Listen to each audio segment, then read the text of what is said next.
Assalamualaikum warahmatullahi wabarakatuh. Alhamdulillah wassalatu wassalamu ala Rasulillah wa ala alihi wa ashabihi wa man tabi'ahum bi ihsanin ila yaumiddin amma ba'd. Kita buka kajian kita dengan surah Thaha ayat 2 ya. Kata Allah Subhanahu wa taala, "Ma anzalna 'alaikal Qur'ana litashqa." Ya, kami tidak menurunkan Al-Qur'an kepadamu wahai Muhammad sallallahu alaihi wasallam agar engkau susah ya. Tashqa. Tahu enggak artinya tashqa itu apa, Pak? Sengsara. Idzin ba'atha ashqaha, ya kan? Nah, ashqa itu artinya sengsara. Saya jadi ingat hadis ketika penghuni neraka terakhir ya, yang Allah keluarkan dari neraka. Maka salah satu doanya dia ya, yang Allah kabulkan, Allahumma la taj'alni ashqa khalqik. Itu bagus kita baca itu, Pak. Ada di hadis. Ya Allah, jangan engkau jadikan aku orang yang paling sengsara. Allahumma la taj'alni ashqa khalqik. Ya Allah, janganlah engkau jadikan aku orang yang paling sengsara ya. Akhirnya Allah kabulkan dari menghadap neraka jadi menghadap surga, dari surga dekat ke pohon sampai masuk surga ya. Di antaranya itu doanya itu, Allahumma la taj'alni ashqa khalqik. Kembali ke Thaha ayat 2. Allah menurunkan Al-Quran itu bukan supaya kita sengsara, enggak. Bagian orang kan kalau udah bicara syariat kayak dikekang. Contohnya perempuan keluar harus ditutup semua tubuhnya, ya kan? Orang yang belum bisa menerima syariat banyak ngeluhnya itu. Ya gerah lah, ya ribet lah, bener gak? Padahal syariat menutup aurat bagi perempuan itu maslahatnya, manfaatnya kembali ke perempuan itu sendiri. Saya kira para laki-laki yang udah beristri ngerti lah insya Allah ya. Dan kecemburuannya itu wajib, dia cemburu. Istrinya nggak boleh dilihat sama laki-laki lain, itu cemburu. Ya, wajib. Kata Nabi SAW, la yadkhulul jannah dayyus. Tidak akan masuk surga siapa? Dayyus. Dayyus itu orang yang nggak punya rasa cemburu. Kemungkaran dilakukan di rumah tangganya, di keluarganya, dia diamkan, itu dayyus namanya. Kemudian surah Al-Baqarah ayat 185. Yuridullahu bikumul yusra wa la yuridu bikumul usra. Allah itu sangat menginginkan bagi kalian kemudahan. Dan Allah tidak ingin menyulitkan kalian. 185 ini bicara tentang apa? Puasa. Yang 183 kan? Kutiba alaikumusiyam ya. Terus, bener gak? Ya. Itu kan keterangan ayatnya yang nggak mampu puasa apa? Fidyah, ya kan? Fidyahnya bagi siapa? Bagi yang apa namanya? Kesulitan puasa, sakit berkepanjangan, orang yang udah tua, hamil, menyusui, ya kan? Benar-benar Allah ingin memudahkan hamba-hambanya. Maka begini prinsipnya, konsepnya. Allah saja menginginkan kemudahan bagi hambanya. Maka hambanya itu jangan mempersulit. Jangan menyulitkan diri sendiri. Aisyah itu pernah cerita, salah satu karakter Nabi ya, Nabi Muhammad Sallallahu Alaihi Wasallam. Kalau dihadapkan dua persoalan, beliau pilih yang mana? Yang mudah, yang sederhana. Maka Allah dan Rasulnya mencintai hamba-hamba yang sederhana. Dibikin simple, jangan dipersulit. Makanya prinsipnya orang-orang Indonesia kan subhanallah ya. Kalau bisa dipermudah, kenapa dipersulit? Bener ya? Oh kebalik. Ya, saya itu di pondok ya, Ustadz saya, Ustadz Musa, orang Mali Pak, orang Afrika, Musa Fofana namanya. Ketika beliau setoran sama Syekh Abdul Karim Al-Jazairi di Bin Baz, tahu beliau akan mengetes murid-muridnya ujian tahfiz.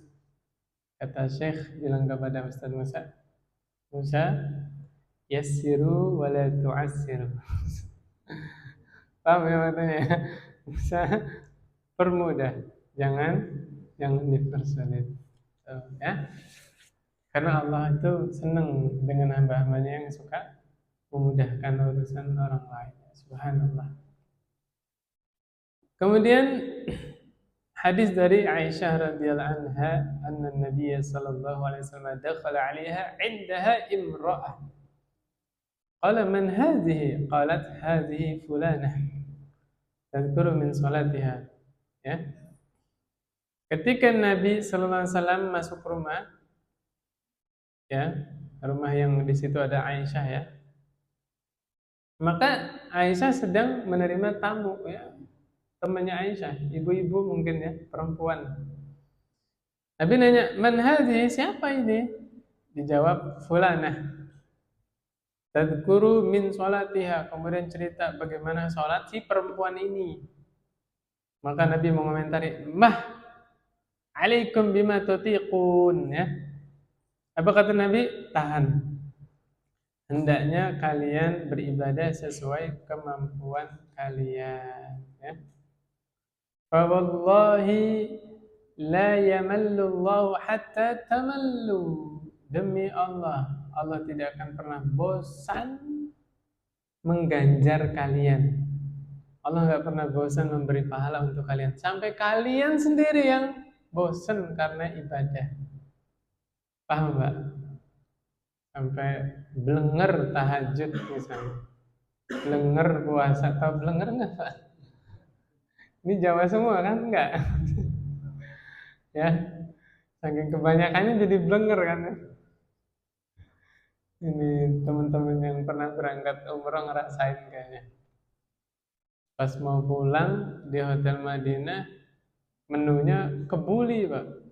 Ayo makan kebuli. Pas di pesawat dikasih kebuli lagi, nggak jadi makan, jadi blenger ya. Nah ini apa namanya, di share ya pengalamannya biar nggak terulang ya sama teman yang lain. Wa kana ahabuddin ilahi ma dawama sahibuhu alaih. Amalan yang paling Allah cintai adalah yang dikerjakan secara kontinu. Biar kita nggak blenger gimana caranya. Sedang-sedang aja tapi kontinu, terus menerus. Istiqomah, tahu istiqomah nggak Pak? Ikatan suami takut istri di rumah. Enggak bercanda. Bercanda. Istiqomah itu terus menerus, continue, ya. Nanti banyak dalilnya bahwa yang paling Nabi tekankan adalah dawamnya, bukan banyaknya ibadah, bukan. Dawam, ya. Itu yang dipegang. Makanya para sahabat paling mengerti ini. Para sahabat itu yang paling dijaga adalah istiqomahnya. Ini ada hadis panjang banget di bab ini, ya, yang saya pernah cerita. Tuh panjang banget hadisnya, ya. Tapi saya simpulkan aja. Saya simpulkan ini kalau dibaca sampai Isya aja. Ya, saya simpulkan. Abdullah ibnu Amr ibnu Al-As menikah dengan seorang wanita.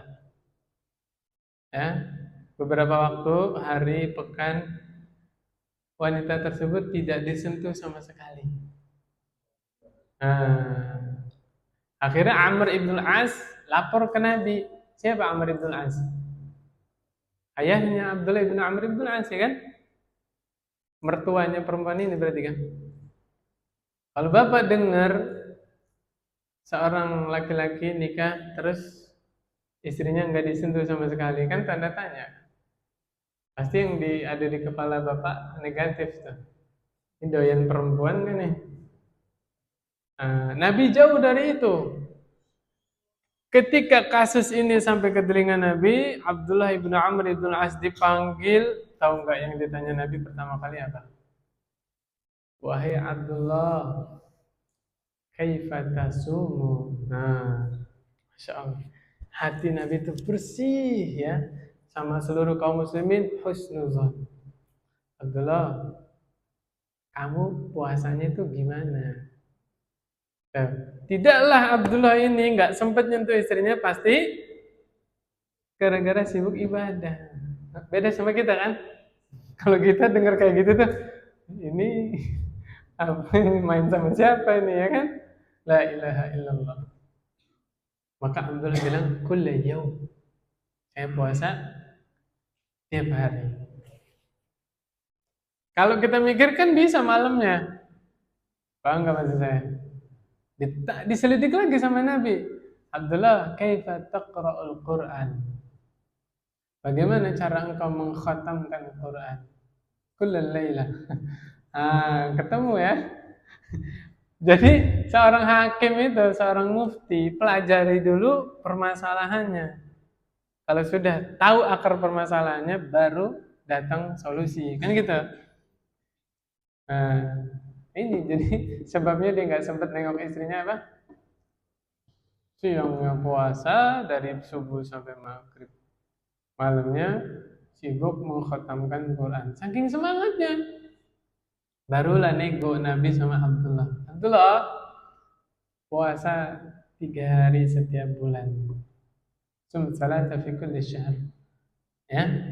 Ini dalil ya. Satu lagi ada riwayat Abu Hurairah. Puasa 3 hari tiap bulan itu boleh dikerjakan tanggal berapa saja. Tidak mesti ayyamul bait. Betul, ayyamul bait ada juga hadisnya dari Abu Dzar Al-Ghifari. Ya. 13, 14, 15 ada. Monggo silakan. Yang tanggal segitu sempat puasa silakan. Ada hadisnya.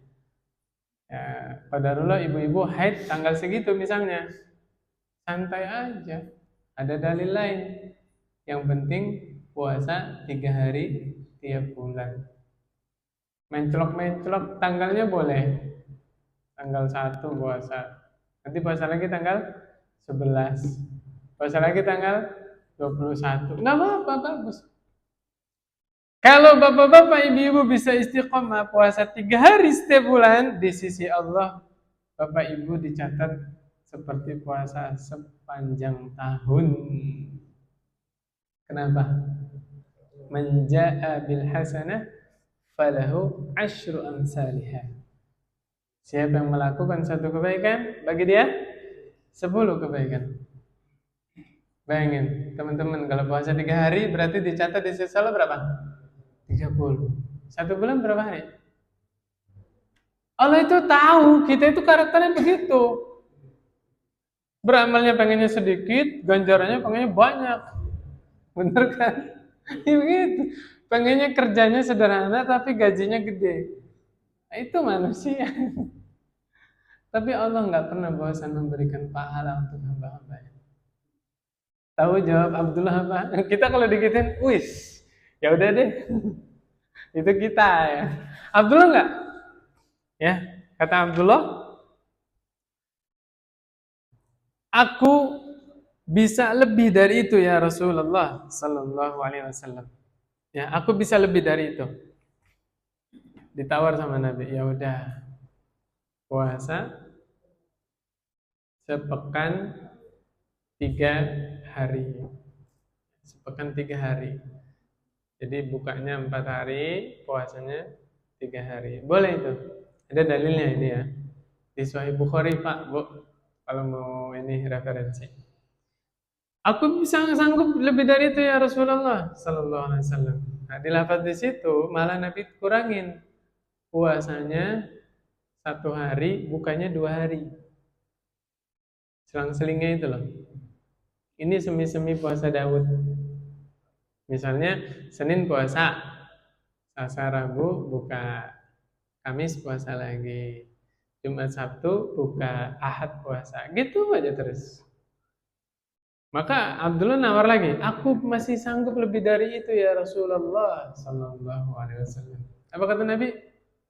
Sum soma Dawud, ya, udah puasa Dawud, sehari puasa sehari buka. Gak ada yang lebih baik daripada ini. Ah ini batasan nih. Nabi yang membatasi. Sebaik-baik puasa, puasa yang paling ekstrim tapi masih disetujui syariat ya, puasa Dawud. Udah jangan memaksakan diri. Tadi sudah disinggung di awal ya. Paling terbaik itu puasa apa? Puasa Daud. Nah, masih belum selesai satu masalah lagi. Apa tadi? Khatam Quran setiap malam. Tiap malam khatam Quran, Pak. Subhanallah. Maka Nabi saranin begini. Ya. Taqra'ul Quran fi kulli syahr. Khatamkan Quran setiap bulan. Ini anjuran dari Nabi. Berarti idealnya orang mukmin itu ibadah baca Qur'annya sehari adalah 1 juz. Alhamdulillah kita begitu Pak ya. Bulan Ramadan. La ilaha illallah Muhammadur Rasulullah. Ya, anjuran Nabi bukan Ramadan. Ya. Di luar Ramadan sehari berapa tadi? 1 juz. Ya. Datang Ramadan, naik lagi. Silakan mau berapa. Berarti Ramadan itu bagusnya minimal 2 kali khotam. Ya, minimal. Kalau Ramadan. Kalau di luar Ramadan berapa tadi? 1 juz itu gampang apa susah? Mudah bagi yang Allah mudahkan. Kita mau bicara mana? Bicara santai atau bicara dalam nih? Hah? Yang dalam? Oke, saya ngomong lebih dalam nih. Betapa sedihnya seorang mukmin yang terhalang dari kebaikan. Dosa apa yang kita kerjakan sehingga kita diharamkan untuk membaca 1 juz sehari? Apa yang telah kita perbuat? Sebagaimana ucapannya Utsman bin Affan. Yang Utsman bin Affan, Lau tahurat qulubuna ma syabi'na min kalami rabbina. Maka kalau Utsman bin Affan, seandainya hati kita itu bersih, kita tidak akan pernah merasa puas dari membaca Al-Quran, dari mempelajari Al-Quran, dari mengajarkan Quran, dari mengamalkan Al-Quran. Seandainya hati kita bersih. Berarti tolak ukur hati seseorang bersih atau tidak, sehari bacanya berapa? 1 juz. Kalau kurang dari 1 juz, jangan-jangan di hati kita ada hasad, sombong, apalagi serakah, bakhil, dan yang lain. Na'udzubillah. Ayo, gimana? Hah? Kurang dalam? Ya, ala kulli hal ya, kita merenung masing-masing aja. Ya Allah, bersihkanlah hati kami, ya kan? Mudahkanlah kami untuk meninggalkan dosa. Ya, itu nggak bisa dipungkiri Pak, Bu, nggak bisa. Orang semakin minimalisir melakukan dosa, akan semakin dimudahkan untuk berbuat ketaatan. Ditawar lagi. Tadi disarankan sama Nabi berapa? Sebulan sekali khatamnya. Kata Nabi SAW, 10 hari sekali. 10 hari sekali berapa? Sehari 3 juz. Kata beliau, aku bisa lebih dari itu. Sepekan sekali, kata Nabi. Bagi aja, 30 bagi 7. Berarti berapa? 4 juz ya? 4 kali 7 kan 2 rakaat. Aku sanggup lebih dari itu, kata Nabi SAW. 3 hari sekali. Nggak ada yang lebih. Orang yang baca Qur'annya khatam kurang dari 3 hari, dia tidak akan mendapat faedah. Nggak sempat mentadaburinya, ya sulit untuk memahaminya. Jadi yang paling cepat khatam Quran itu berapa Bapak Ibu? 3 hari sekali. Itu Nabi yang menganalisa, Nabi yang menyarankan. Nggak bisa dibantah, itu mutlak. Kalau pendapat para ahli, pendapat apa? Profesor-profesor masih bisa dibantah. Ya kan? Mungkin aja penelitiannya salah, analisanya salah. Tapi ini udah Nabi yang ngomong. Terus gimana dengan perbuatannya Imam Syafi'i rahimahullah yang selama Ramadan khatam 60 kali? Itu benar adanya. Di siang khatam, malam khatam, siang khatam, malam khatam. Bukan kurang dari 3 hari lagi, itu kurang dari sehari itu. Maka itu nanti babnya bab fadilah bulan Ramadan. Yang dilarang sama Nabi khatamkan Quran kurang dari 3 hari adalah di luar Ramadan. Kalau dalam Ramadan nggak terlarang, silakan sebanyak-banyaknya. Justru disibukkan untuk membaca Al-Quran. Imam Malik bin Anas ketika datang Ramadan, kitab-kitab hadisnya ditutup. Majelis-majelis hadis diliburkan sama beliau. Beliau buka mushaf Al-Quran. Beliau hafal Quran. Tapi beda baca dengan hafalan sama membaca itu beda. Paham nggak maksud saya? Matanya juga ikut ibadah. Itu. Beliau tutup itu. Imam Malik ya. Akhirnya singkat cerita Abdullah ibn Amr ibn As khatam Qur'annya 3 hari sekali, puasanya puasa Daud. Nih yang mau saya sampaikan di sini tentang istiqomah ya. Setelah Nabi wafat, Abdullah ibn Amr ibn As tetap berusaha menjalani ibadah itu, oke? Sampai puasa Daudnya diqodho. Diqodhonya gimana caranya? Misalnya 7 hari dia makan, ya buka puasa nih biar sehat badannya, menguatkan badan. 7 hari makan, nanti 7 hari puasa. Itu boleh. 3 hari makan, 3 hari puasa. Itu cara mengqadha puasa Daud dan dicontohkan oleh sahabat Abdullah ibn Amr ibn As. Memang pada dasarnya ibadah-ibadah sunnah itu bisa diqadha. Nanti ada babnya juga. Ada hadis Nabi kalau malam itu mungkin kecapean karena perang atau yang lainnya, bangun-bangun subuh, maka beliau sholat duhanya 12 rakaat. Karena sholat malamnya biasanya berapa? 11. Tapi kan nggak ada witir di siang hari kan. Makanya beliau di waktu duha jadikan sholatnya berapa? 11 rakaat.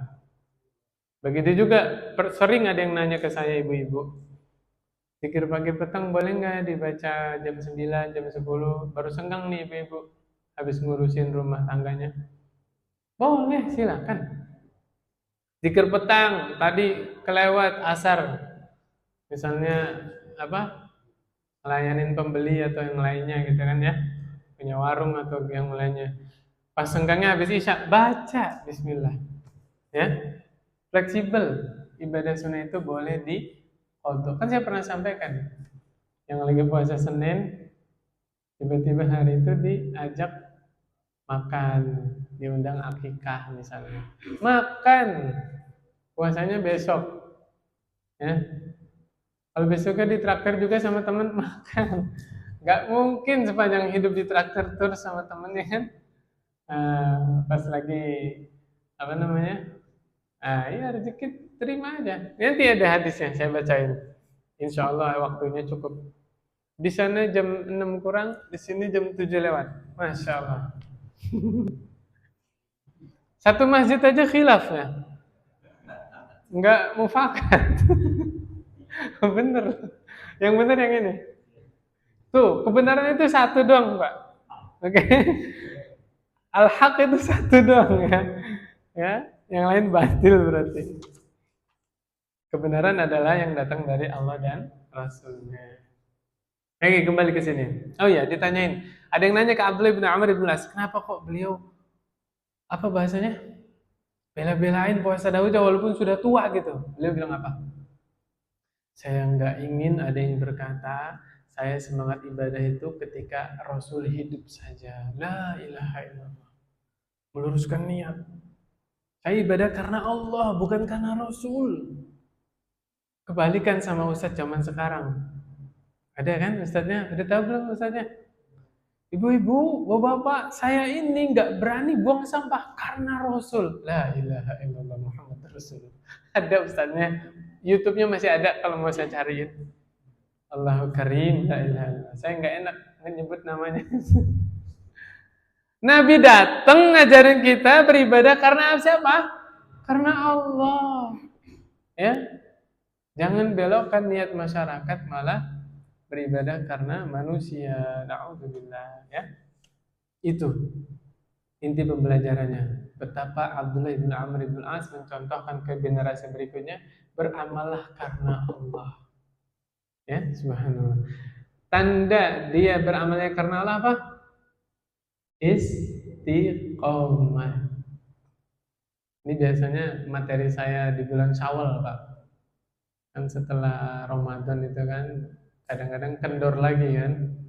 Saya bawain kalam-kalamnya para ulama, Pak. Min alamati qabulil hasanah al-hasanatu ba'daha. Di antara tanda diterimanya kebaikan seseorang adalah orang tersebut mengerjakan kebaikan setelah kebaikan. Teman-teman mau tahu tadarusnya selama Ramadan diterima atau tidak? Lihat tadarusnya di bulan Syawal. Ayo. Jangan-jangan kita beramal bukan karena Allah, tapi karena Ramadan. La ilaha illallah. Ramadan makhluk bukan, Pak? Ayo. Hah? Serinci itu kita perhatiin terhadap amal. Kalau di surah An-Nahl ayat 93, Pak. Kata Allah Subhanahu wa taala, "Wa la takunu kallati naqadat ghazlaha min ba'di quwwatin ankasa." Ketemu nggak? Bener nggak? Takut saya salah nyebut. Hah? An-Nahl ayat 93 bener nggak? Saya bantu nyari. Benar?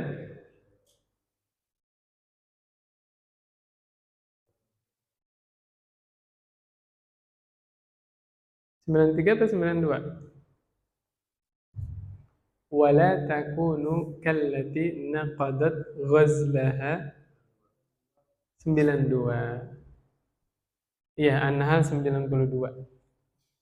Janganlah engkau menjadi seperti wanita yang menguraikan benang-benangnya setelah menjadi kain yang kuat. Paham nggak maksudnya? Jadi seakan-akan amal soleh kita itu berserakan, sedekahnya nggak jelas, baca Qur'annya nggak teratur, sholat malamnya bolong-bolong. Datang Ramadan tuh kita seakan-akan menyulam, menenun. Kan disatukan kan? Benang-benang yang berserakan itu disatukan, akhir Ramadan jadi kain yang kuat. Terserah mau digunakan kain itu untuk menutup aurat kita atau mau dibongkar lagi. Paham nggak maksudnya? Jadi akhir Ramadan itu seakan-akan kita dapat kain baru buat menutup tubuh kita selama 11 bulan ke depan. Nah itu ya tinggal masing-masing aja.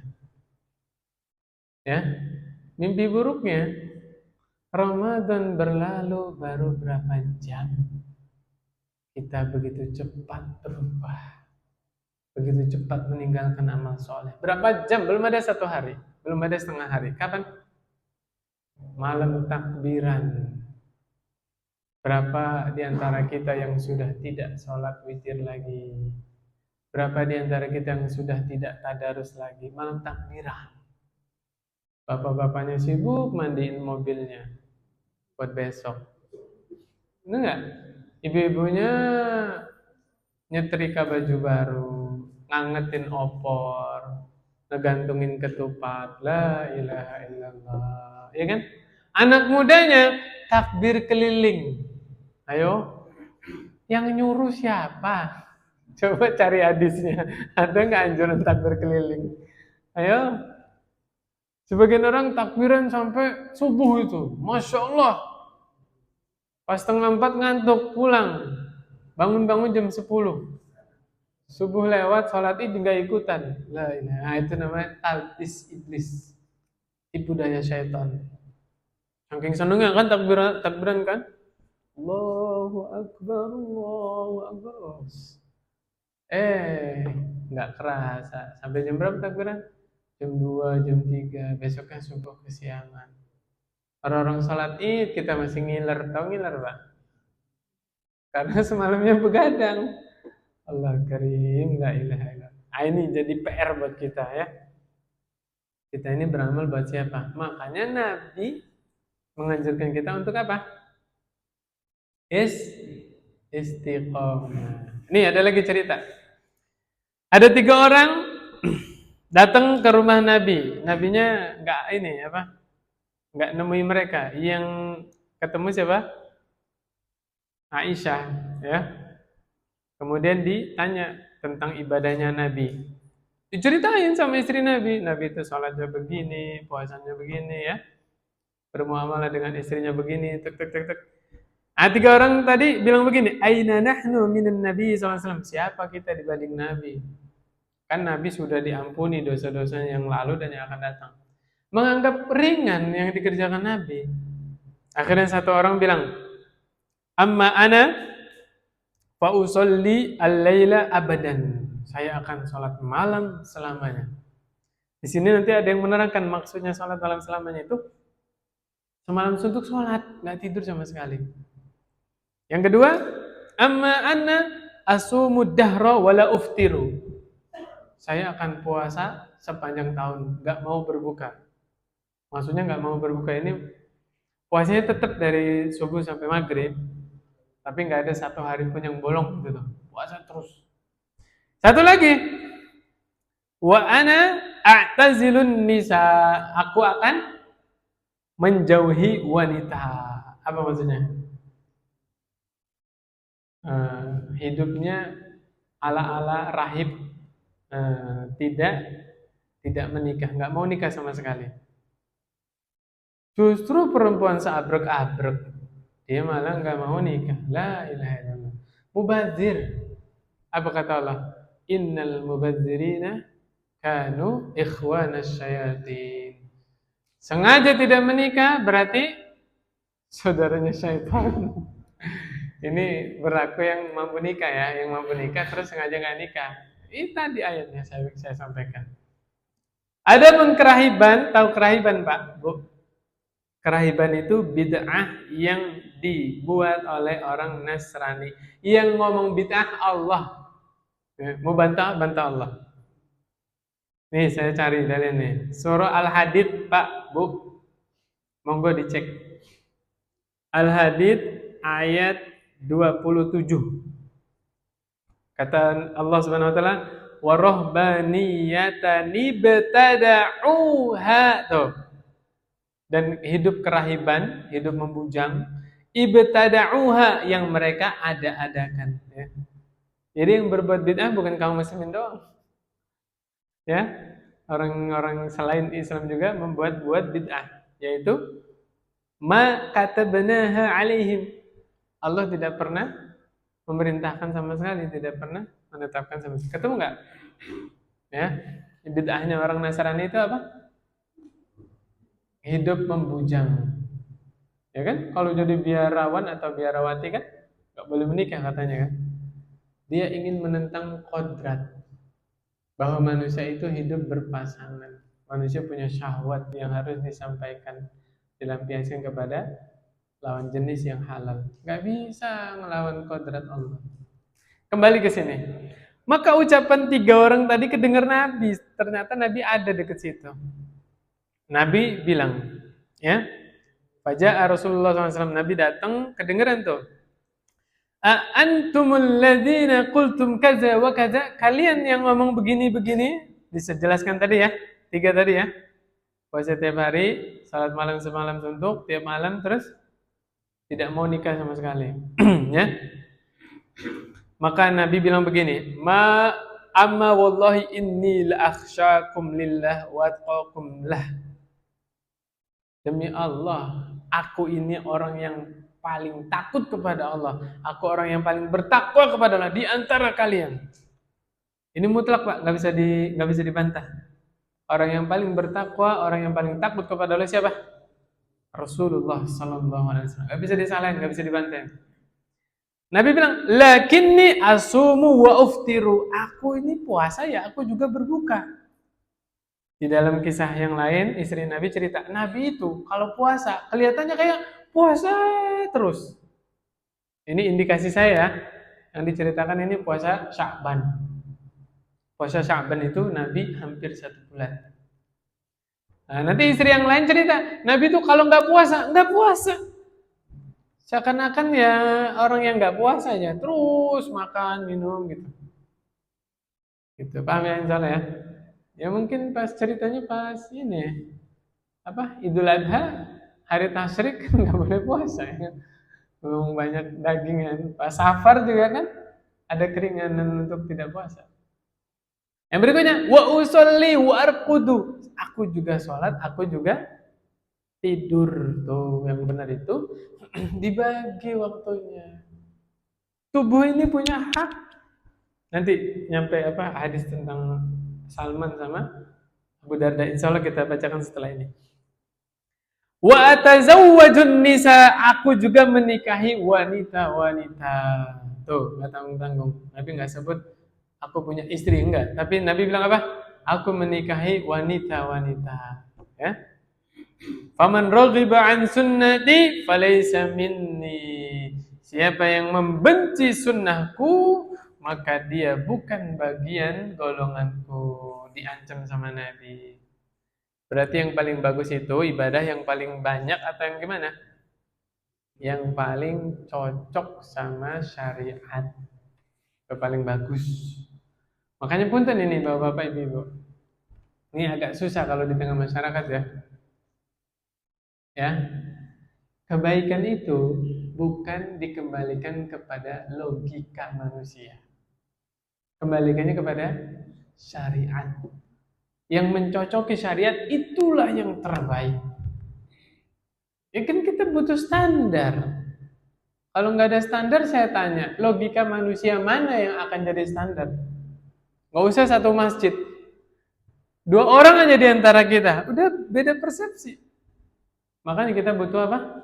Standar. Standarnya Al-Quran dan hadis. Kemudian di dalam hadis, Nabi mendoakan kecelakaan bagi orang yang berlebih-lebihan.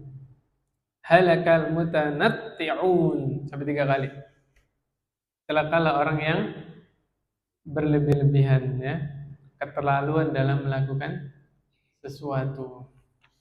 Saya tadi janji bacain hadisnya siapa tadi? Salman sama Abu Darda ya. Kita baca langsung aja nih. An Abi Juhayfah Wahb bin Abdullah radhiyallahu anhu qala akha an-nabiy sallallahu alaihi wasallam baina Salman wa Abi Darda. Ini salah satu langkah Nabi ketika baru nyampe Madinah. Nabi mempersaudarakan sahabat Ansor dengan sahabat Muhajir. Benar-benar saudara, Bu, Pak, dan bisa saling mewariskan ya, mempersaudarakan. Di antaranya yang disaudarakan siapa? Salman dengan Abu Darda. Abu Darda itu sudah iktibar ya, beliau suami terbaik. Dari mana? Ketika Abu Darda meninggal, Abu Darda cantik luar biasa. Itu banyak yang melamar, ditolak semuanya. Gara-gara Abu Darda mendengar hadis Nabi seorang wanita itu di surga akan dikumpulkan dengan suami terakhirnya. Dan Ummu Darda nggak mau kecuali sama Abu Darda. Berarti kan baik kayak apa ini suaminya, ya kan? Subhanallah. Nah ini ceritanya nih, ya. Fazaru Salman Abu Darda. Suatu hari Salman menziarahi Abu Darda. Jangan salah paham. Ziarah itu artinya berkunjung. Oke. Jangan diartikan lah Abu Darda udah meninggal kan? Masih hidup, sehat Abu Dardanya. Ya. Jadi ziarah itu artinya apa? Berkunjung. Berkunjung kan bisa sama orang hidup juga kan? Fara'a Ummu Darda mutabazzilah. Salman ngelihat Ummu Darda, ya, kan sudah disaudarakan. Sudah seperti adik kakak kandung aja. Mutabazzilah, apa mutabazzilah? Hah? Kusut, apa namanya? Tidak berhias sama sekali. Ya.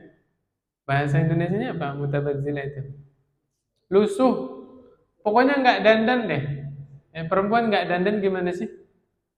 Maka Salman nanya, ya, Masya Nuki, apa yang terjadi? Apa yang menimpamu, wahai Ummu Darda? Qalat, akhuka Abu Darda laysa lahu hajatan fid dunya. Masya Allah. Saudaramu tuh, Abu Darda, udah nggak butuh dunia lagi. Ini ungkapan buat apa nih? Orang yang sibuk ibadah sampai tidak sempat nengok istrinya. 11-12 sama Abdullah bin Amr bin As tadi. Oke? Dan ketika itu Abu Darda lagi nggak ada di rumah. Nah, berselang berapa lama? Fajar Abu Darda. Datang Abu Darda. Nggak langsung dilabrak sama Salman, enggak, biasa aja. Santai. Nasihat itu yang santai, nggak usah ngedenger gitu langsung emosi. Oh, harus datang. Nggak usah, santai. Fasana alahu ta'aman. Abu Darda datang, ya basa-basi ketemu Abu Darda ke dapur bikin makanan. Faqala lahu kul fa inni shaim. Datang makanannya ya. Salman, makan. Saya lagi puasa. Nah, ini kan biasanya gitu kan? Kita pernah kayak gitu ya? Nih, apa yang terjadi di antara sahabat ini? Apa kata Salman? Ma ana biakil hatta ta'kula. Saya nggak akan makan kecuali kamu juga makan. Oh, ikutan. Tadi saya bilang kan, lagi puasa sunnah, ada yang ngajak makan gimana? Makan, ini makan nih. Fa'akala, maka Abu Darda makan. Biasa aja, santai, nggak usah dibikin pusing, dibikin ribet ya. Saya tanya, nih biar tegas, biar jelas. Batalin puasa sunnah, dosa tidak?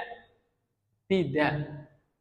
Ya, misalnya bapak-bapak udah bangun jam 3, tahajud, disambung sahur tuh, sahur, sholat subuh segala macam. Wah, pas jam 9 temennya ada yang bawa satu nampan tuh kebuli, woi, kambing lagi. Gak usah ragu-ragu, Bismillah. Wa kul mimma yalik, kul biyaminik. Makan makan. Gak usah ragu-ragu ya. Nah, puasanya besok lagi nggak apa-apa. Ya Allah, semoga besok nggak ada yang bawa kebuli ya Allah. Puasa besok gitu. Dibikin simpel aja ya, sederhana ya, nggak usah dipersulit. Kemudian berikutnya, falamma kana al-lailu zahaba Abu Darda yaqumu. Pas malam datang ini istilah maghrib atau isya? Maghrib ya. Maghrib lewat, isya lewat. Abu Darda mau sholat malam. Kata Salman, 6. 6 itu apa? Tidur ya. Panama summa zahaba yaqum. Maka Abu Darda tidur, Salman tidur. Lewat apa? Sepertiga malam pertama ya. Mau baru tidur sejam 2 jam, bangun tuh. Mau sholat malam 6. Suruh tidur lagi. Bangun tengah malam, tidur. Falamma kana min akhiril laili qala Salman. Pas sepertiga malam terakhir yang bangun siapa? Salman. Qumil-an. Nah, sekarang bangun. Abu Darda, ayo. Fasallaya jami'an. Maka mereka berdua sholat berjamaah. Berarti sholat tahajud boleh berjamaah? Boleh, silakan. Ya, berdua sholat.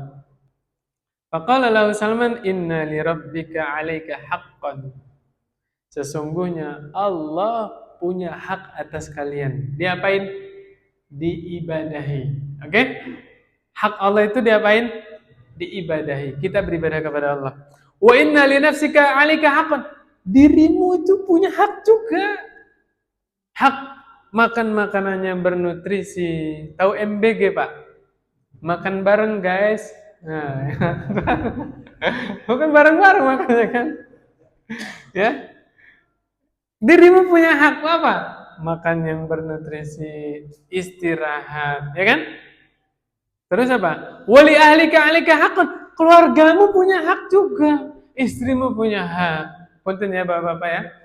Dikasih nafkah batin, nafkah lahir. Itu hak.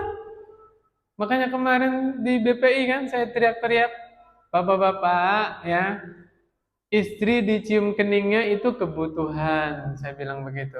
Ada yang hadir kan di sana? Istrinya dipeluk sebelum berangkat kerja 2 menit, itu kebutuhan. Saya bilang kayak gitu kan. Ya, dibelah ini rambutnya nih. Ya, kepalanya dielus. Itu kebutuhan. Sebagian suami kan meremehkan. Karena beda persepsi antara istri sama suami. Suami itu persepsinya begini. Koreksi kalau saya salah. Selama saya masih pulang, saya masih cari nafkah, saya kasih makan anak istri, berarti saya masih sayang. Benar nggak, Pak? Persepsi suami kan kayak gitu. Persepsi istri itu beda. Istri itu butuh validasi tiap hari, bahkan tiap waktu. Mas, kamu sayang nggak sama saya? Iya, sayang. Dijawab aja, dijawab. Bener nggak Bapak-bapak ini? Ya, emang kita harus ngalah sedikit, memahami cara pandangnya perempuan kayak gimana. Justru di situ indahnya nanti, ya. Nanti itu akan tumbuh sabarnya si suami tadi, ya, dan seterusnya. Kemudian apa lagi tadi? Fa'ati kulladzi haqqin haqqahu. Tunaikanlah hak-hak tersebut sesuai dengan haknya. Ucapan Salman ini diceritakan ke Rasul Sallallahu Alaihi Wasallam, didengar sama Nabi. Maka Nabi bilang apa? Shadaqa Salman. Salman telah berkata benar. Jadi bukan shadaqallahul azim doang. Ya, shadaqa Rasulullah SAW, shadaqa Salman. Maksudnya adalah benar. Banyak orang habis baca Quran biasanya baca itu ya. Padahal kalau kembali ke Nabi, ada doa bacaan setelah baca Quran, Pak. Kalau sudah selesai baca Quran, kalau ada yang di hadis itu bacanya Subhanakallahumma wa bihamdik asyhadu an la ilaha illa anta astaghfiruka wa atubu ilaik. Sudah selesai, Pak. Salam nih. Berapa menit lagi? 3. Oh, ya udah kalau 3 langsung ke hadisnya Hanzalah ya. Hanzalah. Ini juga saya pertama baca ini, Masya Allah ya. Kita bacakan ya. Ini penutup azan kita salat Isya berjamaah. Suatu saat ya, An Abi Rib'i Hanzalah ibn Rabi' al-Usayyidi al-Katibi ahadi kuttabi Rasulullah SAW. Oh, Hanzalah ini siapa? Salah satu penulisnya Rasulullah SAW. Ya kalau bahasa kitanya mah sekretaris lah. Suka nulis suratnya Nabi, nulis Al-Quran, nulis hadis gitu ya. Kata Hanzalah, laqiyani Abu Bakrin. Kaifa anta ya Hanzalah? Abu Bakar bertemu dengan Hanzalah, nanya, bagaimana keadaanmu wahai Hanzalah? Tahu nggak jawabnya Hanzalah apa? Nafaqah Hanzalah. Hanzalah telah menjadi munafik. Ngeri amat. Ya. Subhanallah, ma taqulu? Kaget Abu Bakar. Loh, subhanallah, kamu ngomong apa? Qultu nakunu inda Rasulillah sallallahu alaihi wasallam yudzakkiruna bil jannah wan nar ka'anna ra'ya 'ain. Fa idza kharajna min indi Rasulillah sallallahu alaihi wasallam asafnal azwaj wal aulad wad dai'at nasina katsiran. Kita tuh kalau di depan Rasulullah SAW cerita tentang surga, cerita tentang neraka. Seakan-akan surga itu di depan kita, neraka di depan kita. Takut kita. Air mata itu nggak kerasa nangis, takut. Tapi pas kita balik pulang, bermuamalah dengan istri, dengan anak, seakan-akan kita orang yang lalai. Paham nggak maksudnya? Berarti saya ini munafik. Kata Hanzalah. Faqala Abu Bakar, "Fa wallahi inna lanalqa misla hadza." Demi Allah, kita semua kayak begitu. Bener gak? Kita semua kayak gitu kan? Lagi pengajian, Masya Allah, ya kan? Seakan-akan neraka di hadapan kita gitu, surga di hadapan kita. Ayo kita ketemu sama Nabi. Akhirnya berdua ini, Hanzalah sama Abu Bakar, datang menemui Rasulullah SAW. Diceritakanlah semuanya yang tadi. Maka Nabi bilang, "Walladzi nafsi biyadihi law tadumuna ala ma takununa indi wa fi dzikri la safahatkumul malaikah ala furushikum wa fi turuqikum." Demi Allah, seandainya keadaan kalian itu terus-terusan sebagaimana kalian ada di hadapanku, yang tadi ingat surga, ingat neraka ya, terusan kayak begitu, para malaikat akan turun, akan menjabat tangan kalian di kasur-kasur kalian di jalan-jalan. Ini Nabi yang ngomong loh, lisan Nabi yang ngomong. Kalau seandainya manusia terus-terusan keadaannya kayak gitu, ya, merasa diawasi oleh Allah itu ada terus. Akhirnya kehidupannya gimana? Ekstrim nggak? Ya. Maka kata Rasulullah SAW, "Walakin ya Hanzalah sa'atan. Tapi wahai Hanzalah, sa'atan apa artinya? Sa'atan itu kalau bahasa kamusnya 1 jam. 1 jam itu bahasa Arabnya sa'atan. Maksudnya begini, ada waktunya. Ada waktunya pengajian, ada waktunya berduaan sama istri, ada waktunya main sama anak-anak, paham nggak? Waktunya kumpul sama tetangga misalnya, dan seterusnya, ya. Tunaikan hak pada yang semestinya. Tadi saya mau nambah sedikit tapi udah bel ya.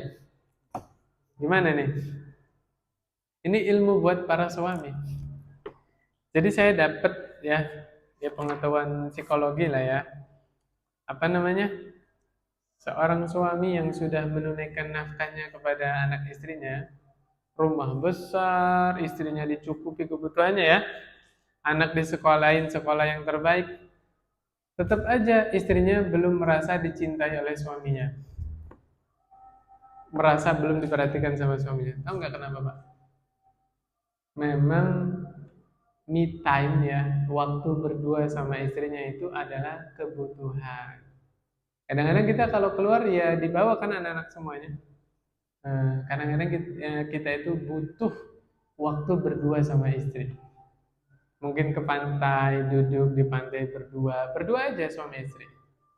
Barangkali anak-anaknya lagi pada sekolah kan, ya, atau jalan ke mall, tapi berdua ya, gandengan, ya, ngopi, nongkrong di kafe, tapi suami istri aja, tidak diajak anaknya. Itu butuh, itu adalah kebutuhan. Supaya apa? Memupuk rasa cinta lagi, ya. Apalagi yang dulunya nggak pernah pacaran, ketemu nikah, ya kan? Kapan punya waktu berduaan itu? Yang punya mobil coba keluarnya pakai sepeda motor boncengan gitu tuh. Itu nanti beda rasanya. Ya, itu kadang-kadang yang luput dari suami istri. Yang kadang-kadang masalah datang kita nggak tahu ininya solusinya apa. Nah, itu dicoba. Terus anaknya gimana yang masih kecil? Dititip sama neneknya. Kalau nggak ada nenek, cari daycare. Ya nggak apa-apa, taruh di sana sebentar. Ya, nongkrong sama istri, ibadah bukan? Ibadah, ya. Traktir temennya aja pahalanya besar, apalagi yang ditraktir istrinya. Besaran mana pahalanya traktir temen sama traktir istri? Istri ya. Tuh istrinya pulang kajian langsung ngajak ngopi pak. Udah malu ya. Berarti besok siang aja ya. Kita akhiri ya. Subhanakallahumma wa bihamdik asyhadu an la ilaha illa anta astaghfiruka wa atubu ilaik. Assalamualaikum warahmatullahi wabarakatuh.